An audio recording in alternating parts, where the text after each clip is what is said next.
Imyaka isaga 60 irashize igihugu cya Tanzania ari kimwe mu bifatwa nk'intangarugero y'amahoro na demokarasi muri Afrika. Ni igihugu kimaze igihe gituje, nta ntugunda, nta mvururu, byose bishingiye ku musingi n'icyerekezo cya politike icyo gihugu cyafashe ubwo cyari kimaze kubona ubwigenge. Imiyoborere ya Tanzania yatangaje benshi mu nzobere muri politike kubera ko idasanzwe ugereranije n'ibindi bihugu bituranye nayo ndetse na Afrika muri rusange. Uyu musingi twese tumaze igihe dushimira Tanzania waharuwe na Mwalimu Julius Kambarage Nyerere wagejeje icyo gihugu ku bwigenge. No muri kaminuza nyinshi ku isi barakiga uburyo bwe bw'imitegekere budasanzwe, aho hari n'abamufata nka filozofe mu bya politike. Numwe mu bayobozi Afrika yagize bari bazi gutekereza cyane, agakoresha amayeri ya politike mu guhindura ibyo ashaka ko bihinduka aho gukoresha imbaraga z'umurengera. Nyerere numwe mu basivile bake babashije kuyobora igihugu igihe kirekire kandi mu bihe bigoye, abaturage n'igisirikare bakamwumvira. Nyerere aho bibaye ngombwa yakoreshaga ingufu, ariko akamenya kuzibara neza ku buryo zitamuteranya n'abaturage cyangwa se abasirikare. Numwe mu bakoreshaga politike ya socialisme itari ishyigikiwe n'abanyaburayi, ariko akamenya uko abitwaraho ku buryo n'ubwo isi yari mu ntambara y'ubutita. Nyerere yari inshuti y'abanyaburayi, akaba ari inshuti y'Abarusiya, Abashinwa n'abandi batavugaga rumwe n'abitwaga ko bayoboye isi icyo gihe. Gusa uyu murage Nyerere yubatse mu myaka y'ubwigenge bwa Tanzania urasa n'utangiye kuvangirwa. Ubutegetsi bwa Perezida Samia Suluhu Hassan buri mu bibazo bikomeye cyane byo guhangana n'abaturage, cyane cyane urubyiruko uruzwi nk'aba Gen Z. Nyuma y'amatora yabaye kuwa gatatu ku itariki ya 29 y'ukwezi kwa 10, gutinyuka kwigaragambya muri Tanzania ubwabyo ni igitangaza, kubera ko ni kimwe mu bintu bitinyitse bya nyuma muri Tanzania. Noneho kwigaragambya abantu batwika inyubako za leta n'ibindi bikorwa bifite aho bihuriye na leta, byo ni ikindi. Igisirikare cyaburiye abigaragambya ko hakoreshwa ibishoboka byose imyigaragambya igahagarara, ariko birasa nko kugosorera mu rucaca. Abigaragambya ntabwo babikozwa. Tanzania twabwiwe mu mateka ntabwo ariyo turimo kubona uyu munsi, kandi biragaragara ko ntihatagira igikorwa mu maguru mashya. Iyi myigaragambyo yamagana ubutegetsi bwa Samia Suluhu Hassan n'ishyaka rya CCM bishobora gutuma bwisanga mu ihurizo nk'irya Andry Rajoelina muri Madagascar mu minsi yashize, William Ruto muri Kenya nubwo yabashije kubihosha, cyangwa se ibiheruka muri Nepal. Mbere yo kwibaza ibibazo byose ariko byagenze bite ngo Tanzania yubakwe mu buryo bw'amahoro imyaka 60 ishire, ku buryo tubonayo icyitwa kavuyo n'imyigaragambyo tugakuka umutima tukabifata nk'ibidasanzwe. Uwo Julius Nyerere wahoze ari umwarimu yakoresheje ubuhe buryo ngo ajugunye ingwa n'ikaramu, yirundumurire muri politike, abajenero n'abaturage bose bamujya inyuma nta n'umwe utannye? Reka tubivugeho. Ye nitwa Ismail Mwanafunzi. Reka duhere mu myaka y'1950. Mbere yaho mu misozi ya Butiama mu majyaruguru ya Tanzania, aho niho Julius Kambarage Nyerere yavukiye. Ubwo icyo gihe mu Rwanda bari mu ibagara ry'amasaka, bivuze ko hari mu kwezi kwa 4 ku mwaka w'1922. Ako gace niko Nyerere yakuriyemo, anakabamo umwarimu mu cyitwa Gatanganyika cyari mu maboko y'Abongereza. Ni naho yahereye ibitekerezo bya politike byiganjemo ibyuko imiryango n'amoko runaka bishobora guhurizwa hamwe bikavamo igihugu, kandi icyo gihugu nticyongere kwibona mu moko cyangwa se uducutunutu twaho abakigize bakomoka. Yavuga ko byoroshye kubaka igihugu cyubakiye ku miryango migari n'ubwoko bw'Abanyafrika aho gukoporora uburyo bw'imitegekere bw'Abanyaburayi uko bwakabaye, kubera ko Afrika n'Uburayi ntabwo bihuje amateka. Nyuma yo kurangiza amashuri mu 1943, Nyerere yabaye umwarimu. Ni naho yakuye akazina ka mwalimu, ndetse na nyuma yo kuba president yishimiye ko abaturage bakomeza kumwita mwalimu, kubera ko yabonaga mwalimu nk'intangiriro y'iterambere ry'igihugu cyari cyo cyose. Politike ya Nyerere yari yo guhuriza hamwe igihugu gifite imyumvire imwe. Byari bigoye muri Tanganyika kubera ubwinshi bw'ubwoko butandukanye bwari bunyanyagiye hirya no hino ku misozi, buri wese yibona ukwe kurusha kwibona nk'igihugu kimwe. Kubaka igihugu kimwe byari bisobanuye kubanza gusenya iyo myumvire y'amoko. Amashyaka ashingiye ku bwoko yabanje kuyakubura, ayabuza kubaho. Ibikorwa bishingiye ku bwoko nabyo birahagarikwa. Abashaka kwigomeka kuri ayo matwara mashya barafungwa nta nteguza. Nyerere yasaga n'uwamaze kubona ibi byo gushinga igihugu gishingiye ku bwoko cyangwa se udutsiko, kubera ko ibihugu byinshi bya Afrika bikimara kubona ubwigenge byadutsemo imvururu ahanini zabaga zishingiye ku bwoko cyangwa se uturere. ugasanga abagiye ku butegetsi bateje imbere bene wabo bo mu bwoko bumwe cyangwa se bo mu duce tumwe, bikarangira abandi basigaye bivumbuye. Ntabwo yashakaga iyo myitwarire muri Tanzania. Mu mwaka w'1961 nibwo Nyerere yabaye minisitiri w'intebe wa Tanganyika. Nyuma y'umwaka umwe, ni ukuvuga mu 1962, ayibera perezida wa mbere. Mu 1964 Nyerere yumvikanye n'abayoboraga ikirwa cya Zanzibar. Tanganyika yihuza na Zanzibar, havamo igihugu kimwe cyitwa Tanzania. Iyo hataza kuba kwiyunga kwa Tanganyika na Zanzibar, nta gihugu cyitwa Tanzania kiba kiriho uyu munsi. Ubwo ibihugu byombi byihuzaga, bivugwa ko uwayoboraga Zanzibar, Abeid Amani Karume, yarebwaga ikijisho n'abanyaburayi kubera ko bamufataga nk'ukorana cyane n'abasoviete, ku buryo Zanzibar yari kuba Cuba ya Afrika. Muri iki gihe rero, Abeid Amani Karume yari akeneye kwihuza n'umuntu nka Nyerere abanyaburayi batari bafitiye umujinya, ikindi agakenera umuntu ukomeye wari kumwamururaho abatavuga rumwe nawe muri politike bari bamurembeje. Igitabo Julius Nyerere cyanditswe na Paul Bierke kivuga ko Nyerere nubwo hari imyanzuro yafataga ntitanga umusaruro, ariko ngo icyo yari ashyize imbere ni ukubaka igihugu kimwe gifite abaturage biyumva nk'abanyatanzania kurusha ikindi cyose. Kuri we ibyo nibyo byari umusingi w'iterambere rindi byose rishoboka. Mu ntangiriro byabanje kugorana, dore ko mu 1964 abasirikare bashatse guhirika Nyerere ku butegetsi, ariko abasha kubihosha, ndetse ahita asenya igisirikare cya mbere cyari cyarasizwe n'abakoloni b'Abongereza, atangiza igishya Tanzania People's Defense Force TPDF. Nyerere yubatse igisirikare gishya gifite indangagaciro zo kumvira ubuyobozi. Ibintu byanatanze umusaruro kubera ko nta na rimwe cyongeye gushaka kwivanga mu miyoborere y'igihugu.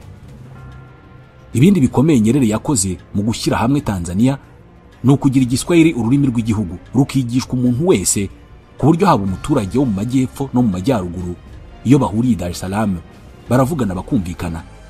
Mbere y'uwo mwanzuro, buri gace ka Tanzania kabaga gafite ururimi rwako gakondo. Nubu izo ndimi ziracyariho, ariko ntabwo zibabuza kumenya Igiswahili nk'ururimi rw'igihugu rubahuza. Politike ya ujamaa wafata nk'imidugudu y'ubu yatumye abaturage bongera guhuriza hamwe, biyumva nk'abene gihugu. Yemeraga ko ubusanzwe uko umuryango gakondo w'Abanyafrika wari uteye, uramutse uwubakiyeho igihugu byatanga umusaruro cyane, kubera ko wari ugizwe no gufatanya muri byose. Yavugaga ko ufasha imigirire y'abakurambere ukayihuza n'imiyoborere igezweho y'abanyaburayi, byanze bikunze byatanga umusaruro n'iterambere. Ikindi cyatumye Nyerere abikitegererezo ni uburyo yari abayeho mu buzima bworoheje. Yabaye perezida, ariko akomeza gutaha mu nzu isanzwe yari yarubatse ataraba perezida. Numwe mu bayobozi bagendaga mu modoka zidahenze, kandi abana be bakigana n'abandi bana b'abaturage muri Tanzania. Umusaruro w'imiyoborere ya Nyerere ntabwo wawubona uramutse ukoresheje ibipimo by'iterambere dusanzwe tubona by'amafaranga umuturage yinjiza ku mwaka, ariko ugendeye ku bipimo byo gufata igihugu gitatanye ukacyubakamo ubumwe bumara imyaka irenga 60, ibipimo bya Nyerere byasumba iby'abandi benshi muri Afrika. Reka rero twigarukira hafi ahangaha uburyo politike ya Nyerere yashakaga no kuyikwirakwiza mu karere harimo no mu Rwanda. Kuri ubu abanyarwanda benshi bahangayikiye ibirimo kubera muri Tanzania. Icyambere, kubera ko ni igihugu cy'abaturanyi kandi gihana umupaka n'u Rwanda. Umutekano muke muri Tanzania bisobanuye umutekano muke ku mipaka y'u Rwanda, cyane cyane mu burasirazuba, aho u Rwanda rumaze igihe nta bibazo by'umutekano muke bihabarizwa. Mu bucuruzi kandi Tanzania ifatiye runini u Rwanda, kubera ko nibura 70% by'ibicuruzwa u Rwanda ruvana cyangwa rwohereza mu mahanga binyura ku cyambu cya Dar es Salaam cyo muri Tanzania. Nko mu 2015 ku cyambu cya Dar es Salaam hanyuzwaga toni 839 na 782 z'ibicuruzwa bivuye cyangwa se bigiye mu Rwanda. Uyu mubare wageze kuri toni 911 na 870 mu 2018. Byageze mu 2022 ibicuruzwa by'u Rwanda bica ku cyambu cya Dar es Salaam ari toni 1,672,505 na 505. Ibyo u Rwanda rwohereje mu mahanga byari byiganje n'ikawa, icyayi n'amabuye y'agaciro. Ni mu gihe ibyo rwakuye mu mahanga byari bigizwe hanini n'ibiribwa, imashini, ibikoresho by'ubwubatsi, ibikomoka kuri petrol n'ifumbire mvaruganda. Uku kuba Tanzania n'u Rwanda ari ibihugu byakeneranye cyane bihera kera ku bwa Nyerere. Tanganyika yabonye ubwigenge imbere y'u Rwanda ku itariki ya 9 y'ukwa 12 mu 1961. Yari bukuye mu maboko y'Abongereza. Ntabwo byatinze u Rwanda ku itariki ya mbere y'ukwezi kwa karindwi mu 1962 narwo rubona ubwigenge buvuye mu maboko y'Ububiligi. Umubano mwiza w'ibihugu byombi watangiye ubwo, dore ko u Rwanda rwari ruyobowe na Perezida Gregoire Kayibanda na Tanzania ya Julius Nyerere, bombi bari bahuriye ku ngengabitekerezo ya politiki ya socialisme igamije guteza imbere abaturage icyarimwe aho kuba umuntu umwe ku giti cye. Umubano mwiza w'abo bakuru b'ibihugu byombi wahereye aho, ariko imigirire yabo iratandukana. Nyerere yararajwe ishinga no guhuriza hamwe abaturage b'igihugu cye no gukora ibizamura imibereho myiza yabo. Mu Rwanda ho byari bitandukanye, kubera ko igice kimwe cy'abaturage, abatutsi, bari barimo kumeneshwa mu gihugu, bicwa, abandi babayeho mu bwoba kandi bikozwe cyangwa se bishyigikiwe n'ubutegetsi. Iyo migirire Nyerere yarayibonye ndetse arayamagana cyane. Bivugwa ko Kayibanda akijya ku butegetsi yasuye Tanganyika agahura na Perezida Nyerere. Mu biganiro bagiranye ngo Nyerere yamubajije yarakaye, ate se ubona koko turi kumwe? Ibindi bihugu bya Afurika birajwe ishinga no kwirukana abakoloni, ariko wowe urasa naho urajwe ishinga no kwirukana abaturage bawe mu ngo zabo. Ntabwo Kayibanda yamusubije, ahubwo ngo yataye umutwe, azinya isegereti yararimo atumagura, amaboko yashyira mu mifuko y'ikote rye, aramwihorera. Nubwo Nyerere atishimiye imiyoborere ya Kayibanda, yakomeje kuba inshuti y'u Rwanda nk'uko bigaragara mu gitabo White Paradise Hell for Africa cyanditswe na Nsekuye Bizimana, kuko yizeraga ko ubumwe bwa Afurika buzava mu gufatanya. Ibihugu byombi byatangiye imishinga y'iterambere. U Rwanda rwifuzaga umubano mwiza na Tanzania ngo rubashe kugera ku cyambo cya Dar es Salaam, rubona inzira yo kunyuzamo ibicuruzwa, mu gihe Nyerere yararajwe ishinga no kwishyira hamwe kwa Afurika ibihugu bigakorana. Ibyo byatumye ku itariki ya 15 y'ukwa kabiri mu 1973 Perezida Kayibanda na Nyerere bafungura ku mugaragaro ikiraro cya Rusumo gihuza Tanzania n'u Rwanda, cyuzuye gitwaye miliyoni 3,800 by'amashiringi ya Tanzania. Amasezerano yo kucyubaka yari yarasinywe mu 1966, ariko imirimo itangira mu 1971.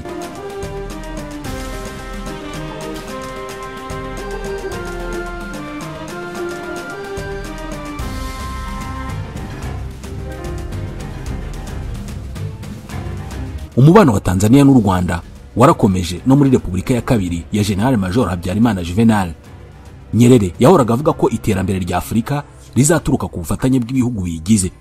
Ibi byatumaga intego ze za mbere ziba kubana n'ibihugu ahereye ku bimwegereye. Ku itariki ya 11 y'ukwa kabiri mu 1976 Perezida Habyarimana wari umaze imyaka 2 ku butegetsi ashaka ko leta ye yemerwa n'amahanga, by'umwihariko igihugu gikomeye kandi gituranye nka Tanzania, yagiriye uruzinduko muri icyo gihugu. Yakiriwe na Perezida Nyerere mu mujyi wa Mwanza, baganira cyane ku bikorwa by'iterambere birimo iyubakwa ry'umuhanda Kigali Rusumo no gushaka uko hakubakwa igice kiva ku Rusumo gikomeza kugera Isaka muri Tanzania.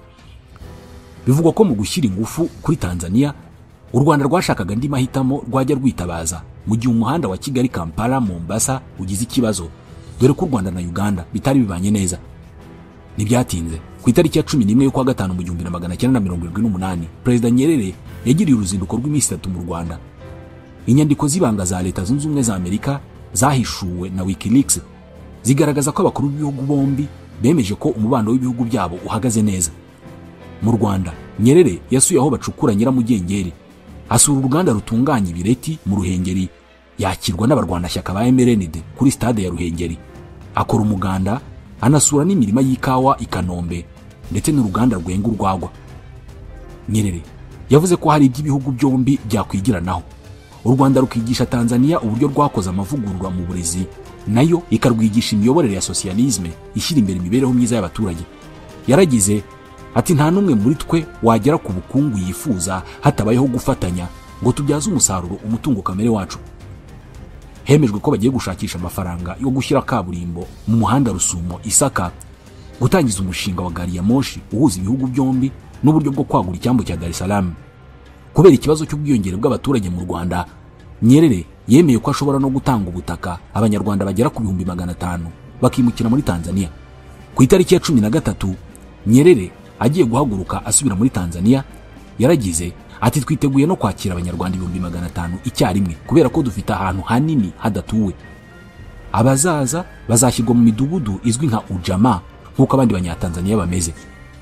Nyuma y'uruzinduko rwa Nyerere mu Rwanda, Tanzania yahise ifungura ambasade yayo i Kigali. umubano wa Tanzania n'u Rwanda ukomeza kuba mwiza kugera ubwo yavaga ku butegetsi mu 1985. Ku butegetsi bwa Nyerere, benshi mu banyarwanda bari barameneshejwe na Repubulika ya mbere bagakumirwa n'iya kabiri bahawe ubuhungiro muri Tanzania, bamwe banemererwa kwiga no gukora muri icyo gihugu.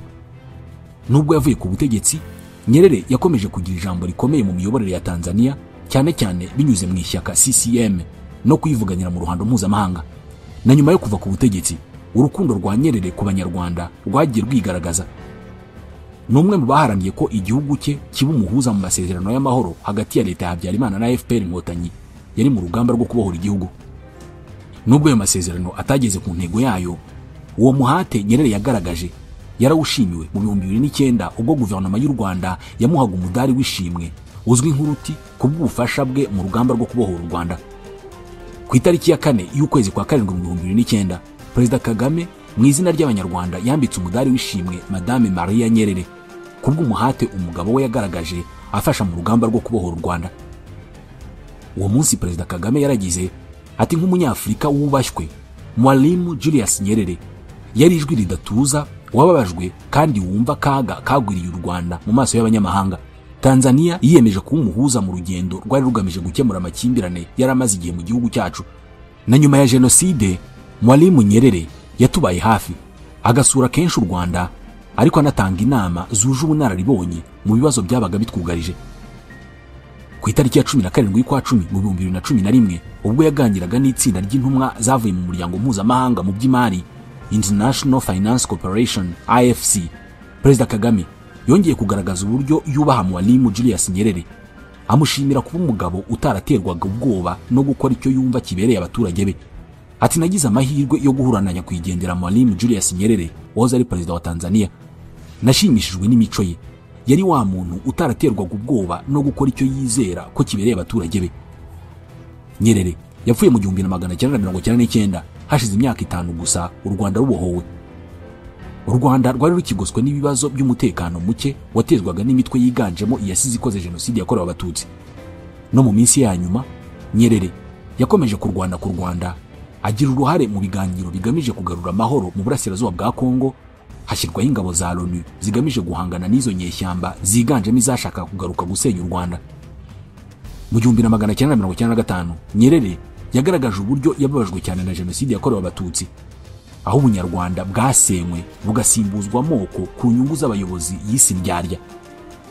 Ubwo yaganiraga n'itangazamakuru yaragize ati mu Rwanda umwaka ushize baricanye cyane, ntimutekereze ko ari ubwoko bubiri butandukanye. Hari abitwa abahutu n'abatutsi, bose ni abanyarwanda. Si amoko kuko ari ubwoko bwakabaye bufite ururimi rwabo. Nta rurimi rwitwa igitutsi, nta rurimi rwitwa igihutu, habe namba. Ururimi rwabo ni Ikinyarwanda. Ati ni Wanyarwanda tu. Yakomeje agira ati ubwoko ubundi bwakabaye bufite ubutaka bwabwo. Uti hariya ni ku batutsi, hano ni ku bahutu, ariko ibyo nta bihari, baravanze. Nyamara umuntu afashe ubuyobozi arashaka kuyobora mu manyanga nk'indyarya, hagacamo abantu ibice ngo aba ni abahutu, aba ni abatutsi. Ashingiye ku byabaye mu Rwanda, yagiriye inama abanyatanzania kuba umwe, bakirinda uwabazanamo ibice kubera ko ntaho byabageza. Ati n'idini ryabo ni rimwe kubera ko 85% ni abakristo b'i Roma, ariko baricanye kugera no mu nsengero. Ibintu nk'ibi byo kubiba urwango witwaje amoko, idini nibitangira tukabiha umwanya, hari urwego bizageraho tubure n'umwe byamagana.